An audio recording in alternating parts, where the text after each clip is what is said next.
যে আমাদের নির্বাচনী প্রচারে তৃণমূল কংগ্রেসের কর্মীদের সতেজ রাখা বা সঠিকভাবে নির্বাচনের কাজে যাতে তারা পার্টির প্রার্থীকে জেতাতে সক্রিয় ভূমিকা পালন করে এবং তাদের মনোবলকে চাঙ্গা রাখার জন্য। কারণ যে পরিপ্রেক্ষিতে আমি বিজেপিকে ভাগীরথী গঙ্গায় ফেলে দিতে পারি বলেছিলাম। ক্ষমা চাইছেন হুমায়ুন কবির, যদিও ক্ষমা শব্দটি একবারও উচ্চারণ না করি। সামাজিক মাধ্যমে ভিডিও দিয়ে ব্যাখ্যা দিলেন ভরতপুরের তৃণমূল কংগ্রেসের বিধায়ক। তিনি নাকি দলীয় কর্মীদের চাঙ্গা করতে প্রকাশ্য কর্মী সভায় সেই সমস্ত কুকথা বলেছিলেন যা ছড়াতে পারে সাম্প্রদায়িক দাঙ্গা। শুনুন আরেকবার।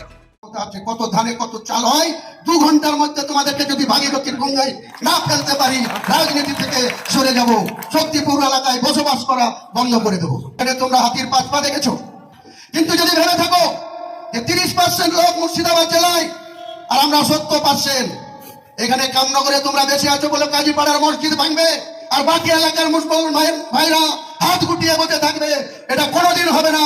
বিজেপিকে আমি হুঁশিয়ার করে দিয়ে বলছি, কোনোদিন হবে না। কিন্তু এমন বয়ানের পর হঠাৎ কি হলো হুমায়ুন কবিরের যে ক্ষমা চাইবার ভিডিও আপলোড করতে হলো সামাজিক মাধ্যমে? যে বিভাজনের রাজনীতি করতেই হুমায়ুন কবির এমন সাম্প্রদায়িক বক্তব্য রেখেছিলেন, সেই হুমায়ুন কবির একদা অধীর চৌধুরীর ঘনিষ্ঠ অনুগামী ছিলেন, যিনি অধীরের হাত ছেড়ে কংগ্রেস থেকে চলে গিয়েছিলেন তৃণমূল কংগ্রেসে ক্ষমতা আর পদ পেতে, বিধায়ক হতে। তারপর ফের তৃণমূল ছেড়ে আরও কিছু পাওয়ার আশায় যোগ দিয়েছিলেন বিজেপিতে। সেখানেও সুবিধা করতে না পেরে ফের ফিরেছেন তৃণমূলে, একটাই শর্তে, খতম করতে হবে মুর্শিদাবাদে অধীর প্রভাব। সেটা তিনি করেওছেন। আর এখন চাইছেন সরাসরি সাম্প্রদায়িক বিভাজন, 30% বনাম 70%, হিন্দু বনাম মুসলমান।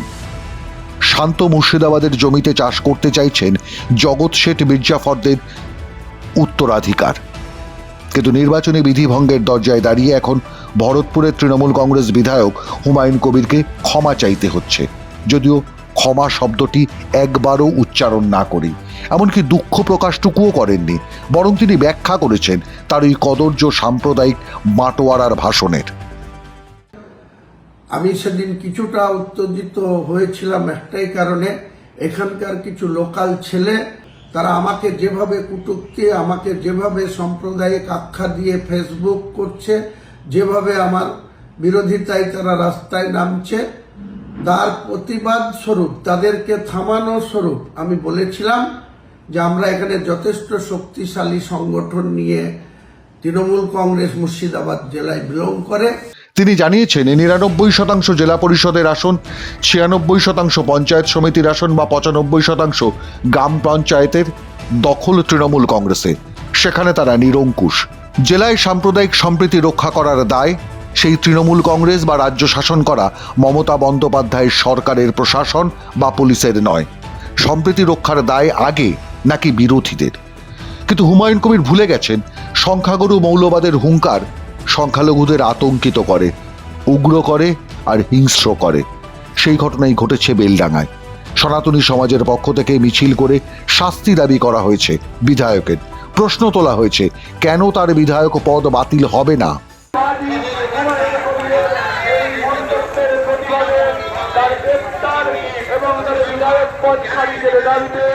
আজ বহরমপুরের সমস্ত সনাতনী মানুষ রাজপথে, সমস্ত সনাতনী ভাইয়ের কাছে অনুরোধ, তারা সবাই মিলে এই জেহাদি হুমায়ুন কবিরের বিরুদ্ধে আমাদের এই যে আন্দোলনকে আরো শক্তিশালী করে তারা যেন এই আন্দোলনের সামিল হয়। হুমায়ুনের বক্তব্যের নিন্দা করেছিলেন দেশের প্রধানমন্ত্রী তার নির্বাচনী জনসভায়। ফলে বিপদের সিঁদুরে মেঘ দেখছেন হুমায়ুন কবির। যদিও তিনি বারবার তৃণমূল কর্মীদের মনোবল বৃদ্ধির অঙ্গ হিসেবেই দেখাতে চাইছেন তার ভাষণকে। এখানকার বিজেপির নেতৃত্ব, তাদের উচিত রাজনৈতিক প্রচার, তাদের প্রার্থীর সপক্ষে প্রচার করার সম্পূর্ণ অধিকার তাদেরও আছে, তেমনি আমাদের তৃণমূল কংগ্রেসের কর্মীদের নিরাপত্তা বা তাদের অক্সিজেন যোগানো বা তাদের সাহস যোগানো বা তাদের মনোবলকে বৃদ্ধি করার অধিকার গণতান্ত্রিকভাবে আমারও রয়েছে। কিন্তু বিধায়ক হুমায়ুন কবির ভুলে গেছেন, বারংবার দলবদলু রাজনৈতিক নেতাকে বাংলার মুসলিম সমাজ যেমন বিশ্বাস করে না, তেমনই বিশ্বাস করেন না বাংলার রাজনীতি মনস্ক সচেতন মানুষ। তেমনই বিশ্বাস করেন না তার নিজস্ব কর্মী বাহিনীও। কারণ হুমায়ুনের কর্মী বাহিনীও জানেন, নিজের পদ রাজনৈতিক সুবিধার জন্য ফের দলবদল করতে পারে এই জার্সি পাল্টানো নেতা। বাংলার মানুষও হুমায়ুনদের এই কৌশল চিনে ফেলেছেন। সে কারণেই সুদূর গুজরাট থেকে নেত্রীকে নিয়ে আসতে হয়েছে বহরমপুরের প্রার্থীকে, তার ক্রিকেটার গ্ল্যামারকে ব্যবহার করতে। বাংলার কোনো মুসলিম নেতার ওপর হুমায়ুনের নেত্রী ভরসা রাখতে পারেননি। মাধ্যম ব্যুরো রিপোর্ট।